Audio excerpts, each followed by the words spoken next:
Hello everyone, কেমন আছো সবাই? আশা করি সবাই খুব ভালো আছো, আমিও ভালো আছি। তো দেখো, আজকে আমাদের বাড়িতে একটা নতুন জিনিস এসেছে। খাটিয়া আমি কম বেশি দেখেছি, কিন্তু সেটা দেখেছি যে কাঠের বা বাঁশের পায়া আর সুতো দিয়ে বোনা। তো আজকে এক ভদ্রলোক নিয়ে এসছে এই যে নতুন ধরনের খাটিয়া। উনি বলছেন এটা রাজস্থানি খাটিয়া, এমনকি উনি নিজেও রাজস্থান থেকেই এসছেন। তো চারধারে দেখো লোহা দিয়ে এগুলো বানানো, আর এই যে এটা হচ্ছে লাইলনের সুতো দিয়ে উনি কিন্তু এটাকে বাঁধছেন।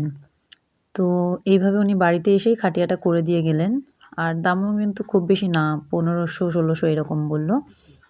তো যাই হোক, নতুন জিনিস দেখতে পেয়ে ভাবলাম তোমাদেরকেও একটু দেখাই, সেই জন্য তোমাদেরকে দেখানোর জন্য ভিডিওটা করে রেখেছি। তো এইভাবে উনি এটাকে বানাচ্ছেন দেখো।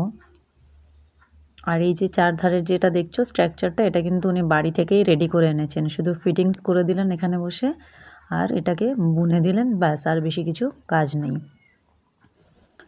তো দেখো প্রায় কিন্তু হয়ে গেছে, অর্ধেক হয়ে গেছে, দেখাচ্ছি তোমাদেরকে। দেখো খাটিয়া কিন্তু রেডি হয়ে গেল। মোটামুটি 25 থেকে 30 মিনিট হয়তো টাইম লাগলো, বা তার থেকে কমও লাগতে পারে।